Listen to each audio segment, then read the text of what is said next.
ஆண்டவராகிய இயேசு கிறிஸ்துவின் நாமத்தினாலே உங்கள் அனைவரையும் நான் ஆசீர்வதிக்கிறேன். இந்த நாளிலும் கூட கர்த்தருடைய வார்த்தையாய் நாம் தியானிக்கப் போகிறதான தலைப்பு உன்னோடு பேசுகிறேன் பாகம் 2. போன வாரத்தில் நாம் தியானித்தோம். உன்னோடு பேசுகிறேன். யாரோடு ஆண்டவர் பேசினார்? யாக்கோபோடு ஆண்டவர் பேசினார். அதே இடத்துல சொல்லப்பட்ட வார்த்தை நம்மோடும் பேசினார் என்று. எப்படி பேசினார்? தீர்க்க தரிசனமாய் பேசுகிறார். அவருடைய வார்த்தைகளை கொண்டு பேசுகிறார். இந்த யாக்கோபுடைய வாழ்க்கையை மாற்றும்படி ஆண்டவர் ஒரு சித்தம் வைத்திருந்தார். அந்த வார்த்தைக்கு அவன் செவி கொடுத்தபடியினால் அவனுடைய வாழ்க்கை மாற்றப்பட்டு ஒரு ஆசீர்வாதமாய் மாற்றப்பட்டது என்று நாம் பார்த்தோம். குறித்த காலத்தில் தேவ தரிசனம் வைக்கப்பட்டிருக்கிறது. தரிசனம் என்றைக்கும் பொய்யாகாது. ஆண்டவர் சொன்னால் அது நடந்தே தீரும். ஏனெனில் அவர் வார்த்தை மாறுகிறவர் அல்ல. குறித்த நாளில் மட்டுமல்ல, நம்மை குறித்து சொல்லப்பட்ட தரிசனங்களும் நமக்காக வைக்கப்பட்டிருக்கிறது. இதற்கு நாம் என்ன செய்ய வேண்டும் என்று யாக்கோபுடைய வாழ்க்கையிலிருந்து தியானித்தோம். அதற்கு அவர் பேசும்பொழுது அதை முழு இருதயத்தோடு விசுவாசித்து கீழ்ப்படிய வேண்டும். இருதய கடினத்தை விட்டுவிட வேண்டும். நம்பிக்கை வைக்க வேண்டும். அவர் மகிமைக்குள் உபதேசத்திற்குள் வாழும் பொழுது நம்முடைய வாழ்க்கையின் நுகங்கள், அதாவது சிறையிருப்புகள், நம்மை அடிமைப்படுத்தி வைத்திருக்கிற காரியங்கள் உடைக்கப்படுகிறது. அப்பொழுது ஆண்டவர் பேசின ஒரு வார்த்தை, பயப்படாதே, ஆண்டவராகிய இயேசு ஆகிய நான் உன்னோடு இருக்கிறேன், உன்னை சந்திப்பேன், உன் வாழ்க்கையில் இருக்கிற இருளை வெளிச்சமாய் மாற்றுவேன், உன்னை அழிக்க காத்திருக்கும் வல்லமைகளுக்கு விலக்கி காப்பேன், உன்னை வெற்றி பெற்றவனாய் நிலைநிறுத்துவேன், உன்னை ஆசீர்வதிப்பேன் என்று பேசினார். அதோடைய பாகம் 2 இந்த நாளிலும் ஆண்டவராகிய இயேசுவானவர் உங்களோடு பேசுகிறார். மறுபடியும் யாக்கோபோடு ஆண்டவர் பேசுகிறார். அவர் சொன்ன ஆசீர்வாதங்கள், நீ படுத்திருக்கிற தேசத்தை உனக்கும் உன் சந்ததிக்கும் தருவேன், அதற்கு நீ விசுவாசித்து கீழ்ப்படி என்று சொன்னார். நீ பிதாக்களின் தேசத்திற்கு போ என்று சொன்னால், அதாவது விசுவாசத்தோடு நம்பிக்கை வைத்து என் மகிமைக்குள் வாக்குத்தத்தங்களை சுதந்திரித்து கொள்வாய், நான் உன்னோடு இருப்பேன் என்று பேசினார். தேவ மகிமைக்குள் இரு, தடைகள் இயேசுவின் நாமத்தினாலே அதை தாண்டு என்று பேசினார். அவனை ஆசீர்வதித்தார், வெற்றி பெற்றவனாக நிறுத்தினார். இந்த நாளிலும் அதே வசனமாய் ஓசியா 12ஆம் அதிகாரம் 4வது வசனத்தில் நாம் போன வாரம் வாசித்தது தான். அவன் தூதனானவரோடே போராடி மேற்கொண்டான், அழுது அவரை நோக்கி கெஞ்சினான். பெத்தேலிலே அவர் அவனை கண்டு சந்தித்து அவ்விடத்திலும் நம்மோடு பேசினார். இன்றைக்கும் ஆண்டவர் உங்களோடு பேசுகிறார். நீங்கள் இதை கேட்கும் பொழுது உங்கள் வாழ்க்கை யாக்கோபுடைய வாழ்க்கையில் எப்படி ஆசீர்வாதங்கள் அவனை தேடி வந்ததோ அதுபோல் இன்றைக்கும் நீங்கள் எதிர்பார்த்திருக்கிற ஆசீர்வாதங்களை ஆண்டவராகிய இயேசுவானவர் தருகிறார். அப்போ தேவனோடு போராடி ஆசீர்வாதங்களை பெற்று பிரயாணப்படுகிறார் இந்த யாக்கோப்பு. இன்றைக்கு நாமும் இப்படி தான் ஆண்டவரத்தில் வரோம், வார்த்தைகளை ஆண்டவர் சொல்கிறார், அதை அந்த நேரத்துக்கு கேட்குறோம், ஆசீர்வதிக்கப்படுறோம், அநேக அற்புதங்களை காண்கிறோம், அதிசயங்களை காண்கிறோம், கர்த்தர் நம்மை விடுவிக்கிறார். இதையெல்லாம் பார்த்து இப்போ பாருங்கள், இந்த ஆசீர்வாதத்தை பெற்ற பிறகு வாழ்க்கை பிரயாணம் ஆரம்பிக்குது. இப்போ இந்த செய்தியை கேட்டுக்கொண்டு இருக்கிற உங்கள் வாழ்க்கையிலும் உங்கள் வாழ்க்கை பிரயாணம் நடந்து கொண்டு இருக்கிறது. ஒவ்வொரு நாளை கடந்து கொண்டு இருக்கிறீர்கள். அப்போ இந்த யாக்கோபு என்ன பண்ணுறாரு பாருங்க. ஆண்டவர் சொல்லிட்டாரு, எல்லாம் கேட்டார், மறுபடியும் பிரயாணத்தை ஆரம்பிக்கிறார். எங்கே வரணும்? இப்போ தகப்பனுடைய வீட்டுக்கு வரணும், இயேசுவின் வீட்டுக்கு வரணும். ஆசீர்வதிக்கப்பட்டவனா வந்துக்கிட்டு இருக்கார். என்ன பண்ணுறாரு பாருங்கள். ஆதியாகமம் 32ஆம் அதிகாரம் 30வது வசனத்தில், அப்பொழுது யாக்கோபு, நான் தேவனை முகமுகமாய் கண்டேன், உயிர் தப்பி பிழைத்தேன் என்று சொல்லி அந்த ஸ்தலத்திற்கு பெனியேல் என்று பெயரிட்டான். இப்போ பாருங்கள், யாக்கோபு இதெல்லாம் தெளிவாக செய்கிறான். புறப்பட்டு என்ன பண்ணுறான்? நான் இயேசுவை முகமுகமாக சந்தித்தேன், என்ன உயிர் தப்ப பிழைக்க பண்ணினார். இன்றைக்கி விசுவாச பிள்ளைகள் எத்தனை பேர் இப்படி சொல்ல முடியும்? என் உயிரை காப்பாற்றினார், என் உயிரை பத்திரப்படுத்தினார், நான் இன்றைக்கி பிழைச்சிருக்கிறதுக்கு காரணமே இயேசு தான். அந்த கட்டத்தில் தான் இருக்கார் சொல்லி அந்த இடத்துக்கு பெனியேல் என்று பேர் வைத்தான். இந்த இடத்துல 2 பரிவாரங்களோடு கானான் தேசத்தை நோக்கி புறப்பட்டு வருகிறார். இப்போ கையில் ஒரு விதமான ஆசீர்வாதம் இல்லை, 2 விதமான ஆசீர்வாதங்கள். இந்த ஆசீர்வாதங்களை எடுத்துக்கொண்டு கானான் தேசத்துக்கு வராரு. இப்படி தான் நாமளும் ஆண்டவர் நம்மை ஆசீர்வதித்து கொண்டு இருக்கிறார். அந்த ஆசீர்வாதத்தோடு நம்ம வாழ்க்கையை நடத்தி கொண்டு இருக்கிறோம். வழியில் என்ன நடக்குது பாருங்கள். ஆதியாகமம் 33ஆம் அதிகாரம் 17-18 வசனங்களில் யாக்கோபு சுக்கோத்திற்கு பிரயாணம் பண்ணி தனக்கு வீடு கட்டி தன் மிருக ஜீவனுக்கு கொட்டாரங்களை போட்டான். அதனாலே அந்த ஸ்தலத்திற்கு சுக்கோத் என்று பெயரிட்டான். யாக்கோபு பதாமராமிலிருந்து வந்த பின்பு கானான் தேசத்தாரை சாலேம் என்னும் சீகேமுடைய பட்டணத்திற்கு அருகே சென்று பட்டணத்திற்கு எதிரே கூடாரம் போட்டான். இப்போ இவனை ஆண்டவர் இவன் இங்கே ரெண்டு தேசங்கள் வழியாக வரான். என்ன தேசம்? சுக்கோத், சாலேம். அஹ், இவன் இந்த ஊரை பார்க்குறான். பார்த்தா இந்த இடம் வந்து செழிப்பாக இருக்குது. செழிப்பாக இருக்கிறதால இங்கேயே தங்கிட்டான். கானானுக்கு போக வேண்டியவன், நிரந்தர ஆசீர்வாதங்களுக்கு உரியவன் தற்காலிகமான ஆசீர்வாதமான இடத்துல தங்கிட்டான். ஆண்டவர் கானான் தேசத்துக்கு போனார், ஆனால் வழியிலேயே நின்றுட்டான். இன்றைக்கி விசுவாச பிள்ளைகளுடைய இதுதான். என் காரியம் ஓரளவுக்கு சமாளிச்சிட்டேன், என் காரியத்தில் என் உயிரை பிழைக்க வச்சுட்டார் ஆண்டவர். என்றைக்கோ என் உயிர் போயிருக்க வேண்டியது, என்னைக்கோ என் வாழ்க்கை நஷ்டமாக இருக்க வேண்டியது, என்றைக்கோ என் குடும்பம் அழிஞ்சிருக்க வேண்டியது. ஆனால் கடவுள் பத்திரப்படுத்திட்டாருன்னு பார்த்த உடனே அந்த இடத்துல நின்றுடுறாங்க. அந்த தற்காலிகமான ஆசீர்வாதத்தை அதிலே நின்றுடுறாங்க. ஆண்டவருடைய திட்டம் கானானை வைத்து ஆசீர்வதிப்பது, அதாவது தேவனுடைய வீட்டில் வைத்து என்றும் ஒரு ஆசீர்வாதமான வாழ்க்கையை வாழ வைக்க வேண்டும் என்பது ஆண்டவராக இயேசுவின் திட்டம். ஆனால் இந்த யாக்கோபு என்ன பண்ணிட்டான்? கொஞ்சம் ஆசீர்வதிக்கப்பட்ட உடனே, ஒரு செழிப்பை பார்த்த உடனே அந்த இடத்துலையே குடும்பத்தோடு தங்கிட்டான். இன்றைக்கும் விசுவாச பிள்ளைகள் இப்படி தான் தேவ வார்த்தைகளை கேட்கிறார்கள், தேவ வல்லமையை பார்க்கிறார்கள், அதிசயங்களை காண்கிறார்கள். கண்ட உடனே கொஞ்ச நாள் என்ன பண்ணிடுறாங்க? அவங்க அப்படியே நின்றுடுறது. போதும் எனக்கு ஆண்டவரே, எனக்கு இது செய்ததே போதும். ஆண்டவருடைய திட்டம் அது அல்ல. ஆண்டவர் ஆசீர்வாதத்தை கொடுத்திருக்கிறார், ஆண்டவர் விடுதலையை கொடுத்திருக்கிறார், ஆண்டவர் வியாதியிலிருந்து சுகத்தை கொடுத்திருக்கிறார், பொல்லாத வல்லமைகள் கையிலிருந்து விடுதலை கொடுத்திருக்கிறார். இதை தக்க வைத்து கொள்ள வேண்டும் என்றால் நான் இருக்க வேண்டிய இடம் தேவனுடைய வீடு, கானான் தேசம். இயேசுவின் வீட்டில் இருக்கணும், அவருடைய வார்த்தைக்குள்ளே இருக்கணும். இவன் பாதி வழியிலே இந்த இடம் ஆசீர்வாதமாக இருக்குது, செழிப்பாக இருக்குன்னு உடனே இங்கேயே ஸ்டாப் ஆகிட்டான். இன்றைக்கி விசுவாச பிள்ளைகள் இப்படி தான் நின்றுறாங்க. இந்த சுக்கோத்துனா என்ன அர்த்தம் தெரியுமா? இவன் போய் இருந்த இடம் சுக்கோத்துனா பாவம், துன்மார்க்கம் நிறைந்த இடம். துன்மார்க்கம் நிறைந்த இடம். நமக்கு ஆண்டவராகி இயேசுவானவர் வீடை கொடுப்பார், வசதிகளை கொடுப்பார், எல்லா அவசியமான தேவைகளையும் கொடுப்பார். ஆனால் அது எங்கே இருக்குது? அது எங்கே இருக்குதுன்றது முக்கியம். நாம் கானானுக்குரியவர்கள், சுக்கோத்துக்குரியவர்கள் அல்ல. இந்த இடத்துல இவன் தங்கினதுனால பெரிய நஷ்டம் குடும்பத்துக்குள்ளே வந்தது. அது ஒரு பெரிய சப்ஜெக்ட், பெரிய நஷ்டம். அந்த இடத்துல ஒரு பெரிய நஷ்டம் வந்துருச்சு, குடும்பத்துக்குள்ளே போராட்டம் வந்துருச்சு, மனக்கவலை வந்துருச்சு. ஆனால் ஆண்டவர் இவன் என்ன சொன்னார்? பேசிக்கிட்டே இருக்கிறாரு. இப்படி இருப்பான், அப்படி இருப்பான், நீ மாட்டிக்கிட்டு இருக்கிற இடத்துலேருந்து நான் உன்னை விடுதலை கொடுக்குறேன், உன் இருளை வெளிச்சமாக்குறேன். எல்லாத்தையும் கேட்டவன் ஆசீர்வாதங்களை கண்ணில் பார்த்த உடனே, அதை உணர ஆரம்பித்த உடனே என்ன பண்ண ஆரம்பிச்சிட்டான்? வர வழியிலேயே பாதி வழியிலே நின்ட்டான். இன்றைக்கி விசுவாச பிள்ளைகள் இப்படி தான் பாதி வழியிலே நின்றுறாங்க. அடுத்து என்ன நடக்க போகுதுன்னு அவங்களுக்கு தெரியாது. ஆண்டவருக்கு தெரியும், ஊழியர்களுக்கு தெரியும், நடத்துகிற ஊழியர்களுக்கு தெரியும், தீர்க்கதரிசிகளுக்கு தெரியும். நின்ட்டான். இப்போது பாருங்கள், ஆண்டவர் மறுபடியும் இவனோட பேசுகிறார், வாய்ப்பை கொடுக்குறார் மறுபடியும். ஆண்டவர் பாருங்கள், எத்தனை வாட்டி பாவம் தப்பு பண்ணாலும் பாதி வழியில் நின்றுட்டானே, இவனுக்கு கொடுத்த ஆசீர்வாதங்கள் எல்லாத்தையும் இழந்துருவான், பிள்ளைகளை இழந்துருவான், குடும்பத்தை இழந்துருவான், வீட்டை இழந்துருவான், அவனுக்கு கொடுத்த ஐஸ்வர்யத்தை இழந்துருவான், நிம்மதி இழந்துருவான், தெய்வீக சமாதானத்தை இழந்துருவான், வெளிச்சத்தை இழந்துருவான். மறுபடியும் ஆண்டவர் பேசுகிறார். ஆதியாகமம் 35ஆம் அதிகாரம் 1 வசனத்தில் தேவன் யாக்கோப்பை நோக்கி, நீ எழுந்து பெத்தேலுக்கு போய் அங்கே குடியிரு.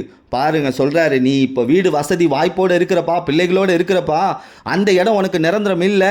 அந்த இடத்துல நீ இருக்கும்பொழுது மறுபடியுமாய் நீ எல்லாத்தையும் இழந்துருவேன், மறுபடியுமாய் நான் கொடுத்த எல்லா ஆசீர்வாதங்களையும் இழந்துருவேன். இதுவரை நான் உன்னை நடத்தினேன், இப்பயும் நான் நடத்த விரும்புகிறேன்னு ஒரு வாய்ப்பை கொடுத்து சொல்கிறார், நீ எழுந்து பெத்தேலுக்கு போய் அங்கே குடியிரு, உன் சகோதரன் ஏசாவின் முகத்திற்கு விலகி ஓடி போகிற போது உனக்கு தரிசனமான தேவனுக்கு அங்கே ஒரு பலிபீடத்தை கட்டுண்டா. இதையும் சொல்கிறார் பாருங்க. யார் உன்னை சத்ருவா நினைச்சானோ, யார் உன்னை கொலை செய்ய நினைச்சானோ, யார் உன் குடும்பத்தை அழிக்க காத்திருக்கிறானோ அவனுக்கு ஓடி போனியா, அதை மறந்துடாதன்னு சொல்கிறார். அதை மறந்துடாத, அந்த அழிக்கிற வல்லமையை மறந்துடாத, அதுலேருந்து நான் காப்பாற்றினேன், அதை மறந்துடாத. நீ வந்து என்ன பண்ணு, அங்கே ஒரு பலிபீடத்தை உண்டாக்குன்னு சொல்கிறாரு. வழி தவறி போன யாக்கோப்புக்கு மறுபடியும் தான் வழியில் நடத்த விரும்புகிறார் பாருங்க ஆண்டவர். இதுதான் இயேசுவின் அன்பு. எவ்வளவு காரியங்கள் ஆண்டவர் இந்த யாக்கோப்புடைய வாழ்க்கையில் செய்தார். வெறுமையாக இருந்தவன் ஒரு கோலும் தடியுமாய், அடுத்து என்ன நடக்க போகிறது, என் வாழ்க்கையில் என்ன போராட்டம் வரப்போகுது, என்ன மாதிரியான சூழ்நிலையை நான் கடந்து வரப்போகிறேன், அப்படிப்பட்ட ஒரு இக்கட்டான சூழ்நிலை இருக்கும்போது கடவுள் தன்னுடைய வார்த்தையை அனுப்பினார், தன்னுடைய தூதனை அனுப்பி அவனுக்கு ஆசீர்வாதங்களை கொடுக்குறான். ஆனால் இவன் வழி தப்பி போகிறான். குடும்பத்தில் போராட்டம் வந்துருச்சு. மறுபடியும் ஆண்டவர் பேசுகிறாரு. இன்று நம்மோடும் பேசுகிறார். நீங்கள் எங்கே தங்கியிருக்கிறீங்க? நீ எங்கே தங்கியிருக்கிற? அவன் இருதயத்தில் என்ன தங்கியிருக்கு? அது ரொம்ப முக்கியம். யாக்கோபுடைய இருதயத்தில் அந்த செழிப்பை பார்த்த உடனே அவன் செய்த எல்லா காரியத்தையும் மறந்துட்டான். அவன் வாழ்க்கையில் கொஞ்சம் நமக்கு ஒன்றும் இப்போ போராட்டம் இல்லையே, நம்ம போராட்டத்தை கடந்துட்டோமே அப்படின்ற எண்ணம் இருதயத்திற்குள்ளே வந்த உடனே அவன் கடவுளுடைய வார்த்தையை மறந்துட்டான். இன்னும் தரிசனம் நிறைவேறி முடியவில்லை. விசுவாச பிள்ளைகளுக்கு அநேக எச்சரிப்பின் தீர்க்க தரிசனங்கள் வந்திருக்கிறது. உங்கள் எதிர்காலத்தை குறித்த தீர்க்க தரிசனம் வந்திருக்கிறது. அது இன்னும் முடியவில்லை. யாக்கோபுடைய வாழ்க்கையில் முடியல. ஆனால் அவன் இருதயத்தில் ஒரு தீர்மானம் எடுத்தான். என்ன தீர்மானம் எடுத்தான்?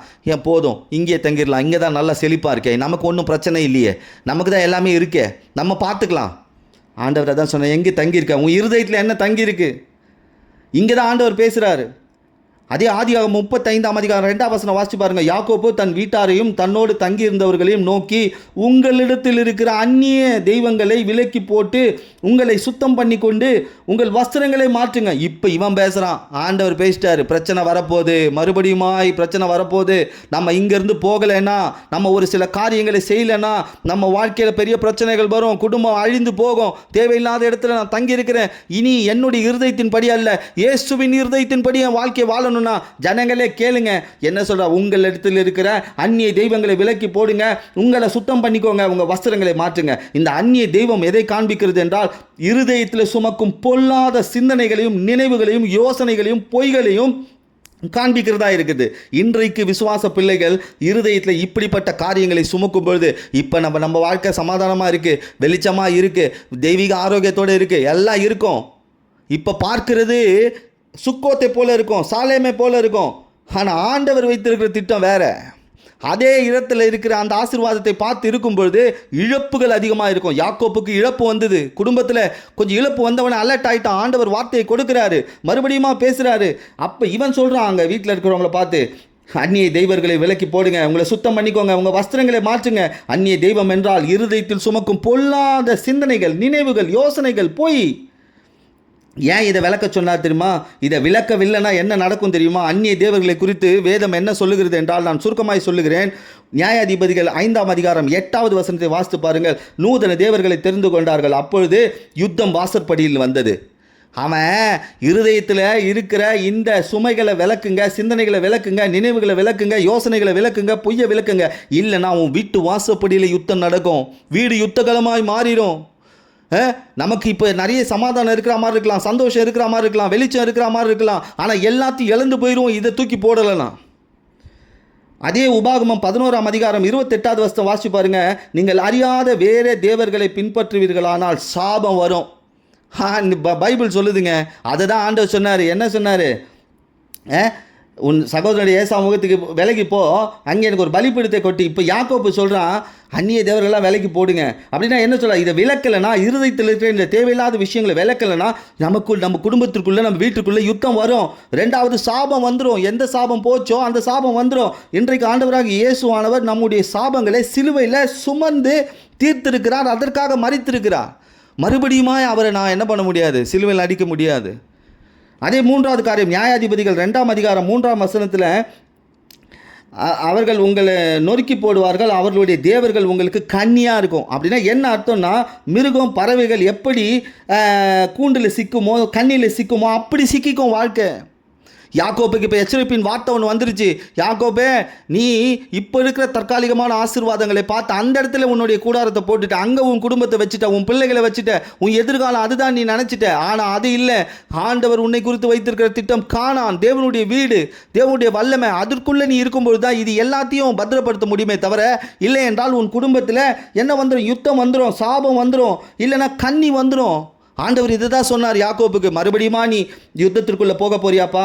சாபத்துக்குள்ளே போக போறியாப்பா? வலையில் போய் மாட்டிக்க போறியா? அதே சங்கீதம் 16:4 வாசித்து பாருங்கள். அந்நிய தேவனை நாடி பின்பற்றுகிறவர்களுக்கு வேதனைகள் பெருகும். வேதனையான காரியங்கள் வாழ்க்கையில் காணப்படும். நாம் பெத்தேல், அதாவது இயேசுவின் ஆசீர்வாதமான வீட்டுக்கு போக வேண்டும் என்றால் இருதயத்தில் ஆழத்தில் உள்ள காரியங்களை அகற்றணும். இதை தான் ஆண்டவர் சொன்னார். இங்கே மறுபடியுமா இவன் சிக்கோத்தில் சாலோமில் போய் வீடு கட்டி தங்கும்பொழுது ஆண்டவர் சொன்ன ஒரு வார்த்தை இதுதான். தேவன் யாக்கோபை நோக்கி, நீ எழுந்து பெத்தேலுக்கு போய் அங்கே குடியிரு, அங்கே குடியிரு, அங்கே உனக்கு நான் தரிசனம் ஆயிருக்கேன் பார்த்தியா, அந்த இடத்துல நீ எனக்கு ஒரு பலிபீடத்தை கட்டு. நீ இருக்க வேண்டிய இடம் அதுப்பா.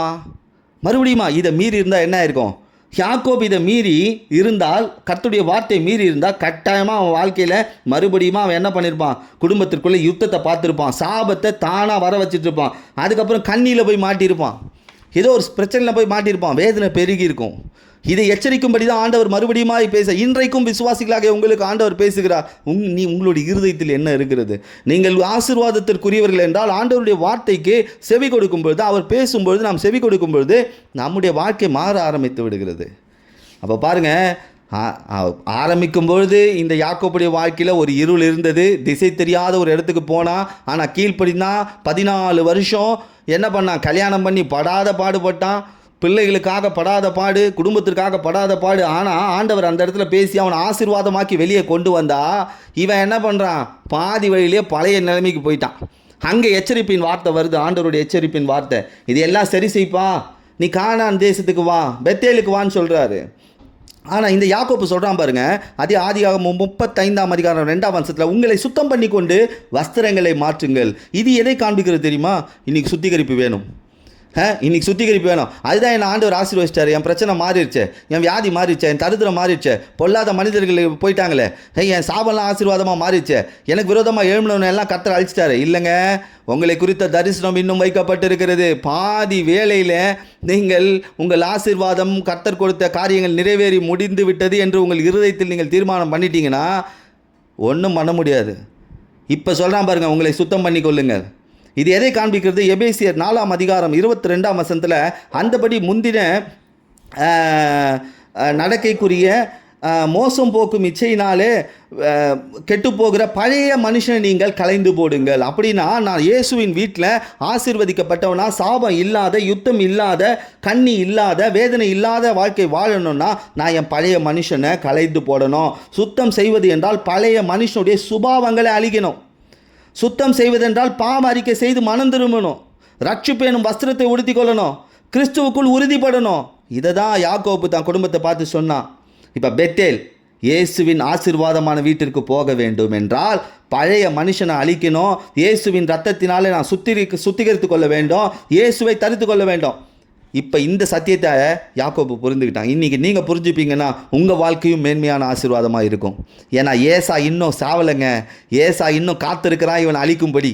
ரொம்ப ஆசீர்வதிக்கப்பட்டவனா, விடுதலை பெற்றவனா, கர்த்தருடைய கரம் கூட இருக்கிறதுனால, கர்த்தர் கூட இருந்ததுனால இவனுடைய வாழ்க்கை மாற ஆரம்பிச்சுது. ஆனால் ஏசா இன்னும் சாகவில்லை. ஏசா காத்திருக்கிறான் இவனை அழிக்கும்படி. அந்த இடத்துல தான் ஆண்டவர் எச்சரிக்கையான ஒரு வார்த்தை கொடுக்கிறார். நீ என்ன பண்ணிக்கிட்டு இருக்க, எந்த இடத்துல இருக்கிற, என்ன மாதிரியான மனநிலையில் இருக்கிற, உன் இருதயத்தில் இருக்கிற காரியங்களை எடுத்து போடு. இல்லைனா உனக்கு யுத்தம் வந்துரும்பா, சாபம் வந்துரும்பா, கண்ணி வந்துரும்பா, பெரும் வேதனை வந்துரும்பா. உன் பழைய சுபாவங்களை மாற்று, கிறிஸ்துவை தரித்துக்கொள், அவர் ரத்தத்தினால் கழுவப்படுன்னு சொல்கிறாரு. இப்போ மறுபடியும் ஆண்டவர் பேசுகிறார் பாருங்க. யாக்கோபு பேசுகிறான். மறுபடியும் யாக்கோபு என்ன பண்ணுறான்? குடும்பத்தாரை பார்த்து பேசுகிறான். ஆதியாகமம் 35ஆம் அதிகாரம் 4ஆம் வசனத்தில் இங்கே பாருங்கள், தங்கள் காதணிகளையும் யாக்கோபிடத்தில் கொடுத்தார்கள். யாக்கோபு அவைகளே சீகேம் ஊர் அருகே இருந்த ஒரு கல்வாரி மரத்தின் கீழே புதைத்து போட்டான். இவங்க சொன்ன உடனே என்ன பண்ணாங்க? காதில் இருக்க கம்பளெல்லாம் கழட்டி எல்லாத்தையும் கொடுத்துட்டாங்க. இவன் என்ன பண்ணுறான்? அந்த இடத்துல ஒரு கல்வாரி மரத்துக்கு கீழே புதைத்து போயிட்டான். இந்த காதணிகள் எதை காண்பிக்கிறது என்றால், இன்றைக்கு விசுவாச பிள்ளைகளுடைய வாழ்க்கையில் இது உலகப்பூர்வமான அலங்காரத்தை காண்பிக்கிறது. இன்றைக்கு உலகப்பூர்வமான அலங்காரத்தை தேடுகிறவர்கள் கிறிஸ்துவுக்குள் அலங்கரிக்கப்பட முடியாது. உலகப்பூர்வமாக அலங்காரமாக இருக்கலாம், அது ஒரு நாள் போயிடும். இன்றைக்கு 25 வயசில் இருக்கிற மாதிரி 75 வயசில் இருக்க முடியுமா? அது போயிடும். அது என்ன செய்தாலும் நிற்காது. உலகப்பூர்வமான அலங்காரம் இதை புதைச்சி போடணும். இன்றைக்கி இதை இருதயத்துக்குள்ளேருந்து எடுத்து புதைச்சி போடணும். நாம் நம்மை சாந்தத்தினாலும் அமைதியினாலும் மனத்தாழ்மையினாலும் நம்மை அலங்கரித்து கொள்ள வேண்டும் என்று வேதம் சொல்லுகிறது. தேவையில்லாத உலக அலங்காரத்தை, பொல்லாத விஷயங்களை இருதயத்தில் புதைச்சி வச்சுருக்கோன்னா அதை இன்னைக்கு கல்வாரி சிலுவையாகி இயேசு ஆண்ட ஒப்பு கொடுத்துடணும். அதை புதைச்சி போட்டுடணும். அதை புதைச்சி போட்டுடணும். இன்றைக்கி எத்தனை பேர் இப்படி செய்ய முடியும்? இன்றைக்கி ஆண்டவர் ஒரு மனிதனை ஆசீர்வதிக்க வேண்டும், அவன் வாழ்க்கையை பாதுகாத்து அவனை கொண்டு வந்து தேவனோட வீட்டில் அலங்கரிக்க வேண்டும் என்றால் சில வழிகளில் ஆண்டவர் திருத்த செய்வார். சில வழிகளில் ஆண்டவர் கட்டளைகளை பேசுவார். எப்பயுமே எனக்கு ஆண்டவர் உன்னோட இருப்பேன், உன்னை ஆசீர்வதிப்பேன், உன்னை பழுகுவேன், பெருகுவேன், உன் சத்துருக்கு விரோதமாக இருப்பேன்னு சொன்னால் நல்லாயிருக்கும். நீ இதெல்லாம் செய்யின்னு சொல்லும் பொழுது அப்போ என்ன ஆயிடுது? ஆண்டவரே நேரடியாக பேசிட்டா நல்லாயிருக்கும். ஆண்டவரே நீங்கள் ஏன் தீர்க்க தரிசனம் மூலமாக பேசுகிறீங்க, ஊழியரை கொண்டு பேசுகிறீங்க அப்படின்ற ஒரு சூழ்நிலைக்கு தள்ளப்படுகிறார்கள் இன்றைய ஊழியர்கள். பாருங்கள், அப்போ இன்றைக்கி யாக்கோபோடு பேசினவர் நம்மோடு பேசி கொண்டிருக்கிறார். யாக்கோபு எச்சரித்தார், நீ மறுபடியும் பாதி வழியில் மாட்டிக்கிட்டப்பா, பாதி வழியில் நீ எவ்வளோ ஆசீர்வாதத்தை வச்சிருக்க, உன் கையில் இருக்கிற ஆசீர்வாதத்தை நீ நம்புற, உன் இருதயத்தில் இருக்கிற காரியத்தை நம்புற, இதை மாற்றாவிட்டால் நீ கானான் தேசத்துக்கு போக முடியாது. இழப்புகள் அதிகமாக இருக்கும், உன் குடும்பத்தில் நஷ்டங்கள் வரும். ஏன்னா உன் குடும்பத்தில் வர நஷ்டத்துக்கு காரணம் நான் இல்லைப்பா, நீ தான். ஏன்னா உன் இருதயத்தில் என்ன இருக்கு, உன் இருதயத்துக்குள்ள பொல்லாத சிந்தனை இருக்குது, இருதயத்தில் சும்மா நினைவுகள் இருக்குது, பழைய நினைவுகள், யோசனைகள் இருக்குது, பொய் இருக்குது. இதையெல்லாம் இருதயத்தில் நீ சுமக்கும் போது உன் வீட்டில் யுத்தம் நடந்தால் அதுக்கு நீங்கள் தான் பொறுப்பு. உன் வீடை தேடி சாபம் வந்தால் அதுக்கு நீ தான் பொறுப்பு. உன் வீடை தேடி கண்ணி பிரச்சனைகள் சிக்கிக்கொள்ளுகிற தன்மை வந்தால் அதற்கு நீ தான் பொறுப்பு. வேதனை வந்தால் அதுக்கு நீ தான் பொறுப்பு. இதை ஆண்டவர் முன்னாடியே சொல்லிட்டார். ஆனால் இன்றைக்கி ஆண்டவர் இப்படி ஊழியக்காரரை கொண்டு பேசினால் எத்தனை பேர் எடுத்துக்கொள்ள முடியும்? எத்தனை பேர் இதை எடுத்துக்கொள்ள முடியும்? எத்தனை பேர் இப்படி செய்ய முடியும், சுத்திகரித்து கொள்ள முடியும்? யாக்கோபு உடனே கேட்டான், கர்த்தர் பேசினதை உடனே கேட்டான். உன்னோட பேசுகிறேன்னு சொன்ன உடனே அதை அப்படியே கேட்டான். நம்ம தப்பு பண்ணிட்டோம், நம்ம தப்பான முடிவு எடுத்துட்டோம் அப்படின்னு உடனே அவன் கூட இருக்கிறவங்களே மாற்ற ஆரம்பிக்கிறான் பாருங்க. அதே ஆதியாகமம் 35ஆம் அதிகாரம் 7வது வசனத்தில், அவன் ஒரு பலிபீடத்தை கட்டி தனக்கு தேவன் தரிசனமான அந்த ஸ்தலத்திற்கு எல் பெத்தேல் என்று பெயரிட்டான். பாருங்க, பலிபீடத்தை கட்டிட்டாங்க. இப்போ பாருங்கள், மனசில் ஒரு எண்ணம் வந்துருச்சு, ஐயோ நான் தவறான ட்ராக்கில் போய் இருந்தாலும், என் கண் ஒரு பச்சை பசேல்னு ஒரு ஆசீர்வாதத்தை பார்த்த உடனே அங்கே நின்றுட்டாலும், நான் தவறான இடத்துல போய் என்னுடைய குடும்பத்தை வச்சு இந்த சுக்கோத் சாலேம் போல் பாவம் துன்மார்க்கம் இருக்கிற இடம் ஆனால் செழிப்பாக தான் இருக்குது, அப்படியானப்பட்ட இடத்துல நான் மாட்டிக்கிட்டாலும் கர்த்தர் என்னோட பேசினார், அவருக்கு நான் ஒரு பலிபீடத்தை கட்டுவேன், அவருக்கு நான் ஒரு பலிபீடத்தை கட்டுவேன். இன்றைக்கி எத்தனை பேர் சொல்ல முடியும்? இந்த பலிபீடம் என்பது இயேசுவை ஆராதிக்கிற அனுபவத்தை காட்டுகிறது, இயேசுவை மகிமைப்படுத்துகிறதை காட்டுகிறது, இயேசுக்காய் உற்சாகமாய் காணிக்கை கொடுப்பதை காண்பிக்கிறது. எத்தனை பேர் சொல்ல முடியும், நான் ஒரு பலிபீடத்தை கட்டுவேன், நான் ஒரு பலிபீடத்தை கட்டுவேன், என் இருதயத்தில் இருக்கிற பொல்லாத மேடுகளை நான் உடைப்பேன் இயேசுவின் நாமத்தினால, என் இருதயத்தின் கடினத்தை நான் உடைப்பேன் இயேசுவின் நாமத்தினால, என் இருதயத்தில் இருக்கிற பொல்லாத பொய்யை நீ வெளியே போ ஆண்டவரத்தில் சொல்லிடணும். இன்றைக்கி அந்த கல்வாரி சிலுவேண்டை எல்லாத்தையும் ஒப்பு கொடுத்துடணும். இந்த கல்வாரி சிலுவேண்டை அவங்க எப்படி இந்த காதணிகள் எல்லாம் புதைச்சாங்களோ அதுபோல் உலகபூர்வமான அலங்காரத்தை நான் என் சிலுவையண்டை ஒப்பு கொடுத்து புதைச்சிடணும். புதைச்சிட்டோம்னா திருப்பி தோண்டி எடுக்கக்கூடாது, அது ரொம்ப முக்கியம். இப்போ மாறிட்டான் பாருங்கள், தேவனை மகிமைப்படுத்துகிறவனா, ஆராதிக்கிறவனா, இயேசுக்கு உற்சாகமாக கொடுக்கிறவனா மாறணும். மறுபடியும் ஆண்டவராக இயேசுவானவர் இவனோட பேசுகிறார், பேசி ஆசீர்வதிக்கிறார் பாருங்கள். இதுதான் கடைசியான ஒரு காரியம். யாக்கோபை இருள்லேருந்து வெளிச்சமாக மாற்றினது இல்லைங்க, யோர்தானை கடக்க வச்சது இல்லைங்க, சத்ருக்கிட்ட ஜெயிக்க வச்சது இல்லை, பொல்லாத வல்லமை கிட்ட போய் மாட்டிக்கிட்ட போது அவனை அங்கேருந்து விடுதலை கொடுத்தது இல்லை, அவனுக்கு பிள்ளைகளை ஆசீர்வதித்தது அல்ல, அவனை 2 விதமான பரிவாரங்களும் ஆசீர்வதித்து மட்டும் இல்லை, மறுபடியும் ஆசீர்வதிக்கிறார் பாருங்கள். ஆதியாகமம் 35ஆம் அதிகாரம் 11வது வசனம் 12வது வசனத்தில், பின்னும் தேவன் அவனை நோக்கி, நான் சர்வ வல்ல தேவன். இப்போ பேசுகிறார் பாருங்க, நான் சர்வ வல்லவர் தேவன், நீ பலுகி பெருகுவாயாக, பற்பல ஜாதிகள் உன்னிடத்திலிருந்து உண்டாகும், ராஜாக்கள் உன் சந்ததியில் பிறப்பார்கள், நான் ஆபிரகாமுக்கும் ஈசாக்கும் கொடுத்த தேசத்தை உனக்கும் உன் சந்ததிக்கும் கொடுப்பேன். ஆண்டவர் இப்போ கொடுக்குறார் பாருங்க ஒரு பிளெஸிங். இதுவரைக்கும் பெரிய ஆசீர்வாதத்தை கொடுத்துட்டார், எல்லாம் இருக்குது, ஆனாலும் கொடுக்குறார் பாருங்க. யாக்கோபோடு பேசினவர் இன்றைக்கு உங்களோடும் பேசுகிறார். உங்கள் வாயில் இது அறிக்கை இடுங்க, உங்கள் வாயில் அறிக்கை இடுங்க. ஆண்டவர் சொல்லியிருக்கிறார், நான் பழுகுவேன், பெருகுவேன், என் வாழ்க்கையில் இனி பெருக்கம் தான், ஏன்னா சர்வ வல்லவர் என்னோடு இருக்கிறார், என் கிட்ட இருந்து பற்பல ஜாதிகள் உண்டாகும், ராஜாக்கள் பிறப்பார்கள் என் சந்ததியில், நான் ஆபிரகாமின் ஆசீர்வாதங்களையும் ஈசாக்கின் ஆசீர்வாதத்தையும் ஆண்டவர் எனக்கு கொடுப்பார். இதை சொல்லணும், இங்கே வாயில் சொல்லுங்கள். பாருங்கள், ஆண்டவருடைய திட்டம் பார்த்தீங்களா, ஆண்டவருடைய திட்டம் பெருசாக இருக்குங்க. நாம் தான் பாதியில் அவருடைய திட்டத்திலேருந்து டைவர்ட் ஆகிடுறோம். சில ஆசீர்வாதங்களை பார்த்து என்ன பண்ணிடுறோம், அங்கேயே தங்கிடுறோம். ஆண்டவர் மறுபடியும் எச்சரிப்பாய் பேசும்பொழுது யார் ஒருவன் அதை கேட்டு தன் இருதயத்தை இயேசுவுக்கு நேராய் திருப்புகிறானோ அவன் வாழ்க்கையில் சர்வ வல்லமை உள்ள தேவனுடைய மகிமையை காண்பார்.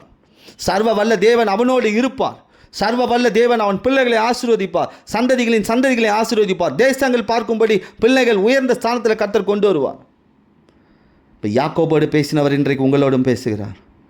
உங்கள் வாயில் இதை சொல்லணும், ஆண்டவர் சர்வ வல்லவரார் என்னோடு இருக்கிறார்னா நம்ம சொல்லிக்கலாம், ஆண்டவர் சர்வ வல்லவர் என்னோடு இருக்கிறார், அப்படி இருக்கிறார், இப்படி இருக்கிறார், அப்படியா நடத்துகிறார், இப்படியா நடத்துகிறார். இல்லை, உங்கள் இருதயத்தில் என்ன இருக்குது, உங்கள் வாழ்க்கையில் நீங்கள் எங்கே தங்கிக்கிட்டு இருக்கீங்க, ஆண்டவர் உங்களை குறித்து வைத்த திட்டங்கள் எப்படி இருக்குன்றதை தொலைநோக்கு பார்வையாக பாருங்கள்.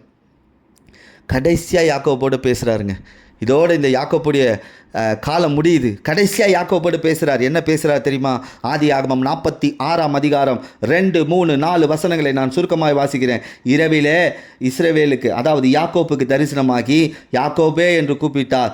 நீ எகிப்து தேசத்துக்கு போக பயப்பட வேண்டாம், அங்கே உன்னை பெரிய ஜாதியாக்குவேன், நான் உன்னோட எகிப்துக்கு வருவேன், நான் உன்னை திரும்ப வர பண்ணுவேன், யோசேப்பு தன் கையினால் உன் கண்களை மூடுவான் என்று சொன்னார். பாருங்க, நீ எங்கே போனாலும் நான் உன் கூட இருப்பேன்ப்பா. அது எகிப்துக்கு போனாலும் சரி, எங்கே வந்தாலும் சரி, நான் உன் கூடவே இருப்பேன். உன்னை மறுபடியும் இந்த இடத்துக்கு கொண்டு வருவேன். கொண்டு வந்து என்ன பண்ணுவேன்? இது கடைசி காலம். இந்த யாக்கோபுடைய கடைசி காலம். யோசேப்பு தன் கைகளினால் உன் கண்களை மூடுவான். அப்படின்னா பரிசுத்தம் உன் கண்களை மூடும். நீ மரிக்கும் பொழுது ஒரு பரிசுத்தவான் உன்னோட இருப்பான். அந்த பரிசுத்தவானுடைய ஆலோசனையின்படி உன் வாழ்க்கை நடத்தப்படும். உன் மரணமே பரிசுத்தமாக இருக்கும். நீ பரிசுத்தமாக மரிப்ப. உன் முடிவு ஆசீர்வாதமாக இருக்கும். இன்று உங்களோடு பேசுகிறார். என் முடிவு ஆசீர்வாதமாக இருக்கணும் ஆண்டவரே. நான் பாதி வழியில் என்னுடைய முடிவு இருக்கக்கூடாது. என் வழியில் பாதி வழியில் என் முடிவு இருக்கக்கூடாது. என் முடிவு ஆசீர்வாதமாக இருக்கணும். அதற்கு தேவ வார்த்தை வேண்டும், தீர்க்க தரிசனம் வேண்டும், கர்த்தருடைய நடத்துதல் வேண்டும், ஊழியக்காரர்களுடைய ஆலோசனை வேண்டும். எனக்கு அந்த ஒரு காரியத்திற்காக தான் சபையை வைத்திருக்கிறார், ஊழியர்களை வைத்திருக்கிறார். இந்த யோசேப்பு என்றால் பரிசுத்தம்னு அர்த்தம். அப்போ பரிசுத்தம் உன் கண்ணை மூடும்பா. உன் மரணமும் ஆசீர்வாதமாக இருக்கும். நீ மரித்தும் பேசப்படுவாய். மரித்தும் உன் ஆசீர்வாதங்களை தேசம் பேசும். உன் பிள்ளைகள் மூலமாய் கர்த்தர் உன் பேரை பெருமைப்படுத்துவார். அப்போ இன்றைக்கு ஆண்டவர் நம்மோடு பேசியிருக்கிறார். உன்னோட பேசுகிறன்ற தலைப்பில் 2ஆம் பாகத்தை இந்த நாளில் பேசியிருக்கிறார். யாக்கோபு எல்லாவற்றுக்கும் கீழ்ப்படிந்தான், விசுவாசத்தோடு நடந்தான். ஆனால் ஒரு நேரத்தில் அவன் இந்த செழிப்பான பகுதியை கடந்து வரும்போது தன் குடும்பத்தோடு அவன் எல்லாம் மாறிவிட்டது என்ற ஒரு நினைப்பில் இருதயத்தில் என்ன பண்ணிட்டான்? அந்த இடத்துல இருந்தபோது மறுபடியும் ஆண்டவர் அவனை எச்சரித்து, நீ பெத்தேலுக்கு போ, எனக்கு பலிபீடத்தை கட்டு, இல்லைன்னா உன் வாழ்க்கையில் என்ன வந்துடும்? யுத்தம் வந்துடும்பா, சாபம் வந்துடும், கண்ணி வந்துடும், பெரும் பிரச்சனைகள் வந்துடும், வேதனைகள் வந்துடும். நீ இதற்குரியவன் அல்ல, ஆசீர்வாதத்திற்குரியவன் என்று சொன்ன உடனே அவன் மனம் திரும்பினான். தன்னை சுத்திகரித்து கொண்டான் இயேசுவின் நாமத்தினால. இன்று இயேசுவின் ரத்தத்தினால் நாம் சுத்திகரித்துக் கொள்வோம். பழைய சுபாவத்தை தூக்கி என்ன பண்ணிடணும்? கல்வாரி சிலுவேண்ட புதைச்சு போட்டுடணும். நமக்கு தேவையில்லாத காரியங்களை ஒப்பு கொடுத்துடணும். ஆண்டவரத்தில் இயேசுவுக்காக பலிபீடம் கட்டணும். அதாவது ஆராதிக்கிற அனுபவம், இயேசுவை மகிமைப்படுத்துகிற அனுபவம், அவருக்கு உற்சாகமாய் காணிக்கை கொடுக்கிற அனுபவம். இதற்குள்ள வரும்பொழுது ஆண்டவர் சர்வவல்ல தேவனாய் உங்கள் வாழ்க்கையில் வெளிப்படுவார். நீங்கள் பழுகுவீர்கள், பெருகுவீர்கள், பற்பல ஜாதிகள் உண்டாகும், ராஜாக்கள் உங்கள் சந்ததிகளை பிறப்பார்கள். ஆபிரகாமுக்கும் ஈசாக்கும் கொடுத்த ஆசீர்வாதத்தை கர்த்தர் கொடுப்பார். பரிசுத்தம் உன் கடைசி நாட்களில் உன் கண்களை மூடும். இந்த நாள் ஆண்டவர் உங்களோட பேசியிருக்கிறார். இந்த பேசின வார்த்தைகளை விசுவாசிங்கள். இந்த பேசின வார்த்தைகளை நம்புங்கள். சில நேரத்தில் ஆண்டவர் ஆசீர்வதிக்கவும் செய்கிறார், உபதேசித்து கடினமாய் நடத்தவும் செய்கிறார். நோக்கம் தன் வீட்டிலே கொண்டு வந்து தன் பிள்ளை ஆசீர்வதிக்கப்பட வேண்டும் என்பதற்காக. விசுவாச பிள்ளைகளுக்கு இந்த செய்தி ஒரு எச்சரிப்பின் செய்தியாகவும் இருக்கும், ஒரு ஆசீர்வாதமான செய்தியாகவும் இருக்கும் என்று நான் விசுவாசிக்கிறேன். மறுபடியும் கேளுங்கள். இதனுடைய பாகம் 1ஐயும் கேளுங்கள். நிச்சயமாகவே ஆண்டவர் உங்களோடும் பேசி கொண்டிருக்கிறார். உங்களை ஆசீர்வதிப்பார். ஆமென்.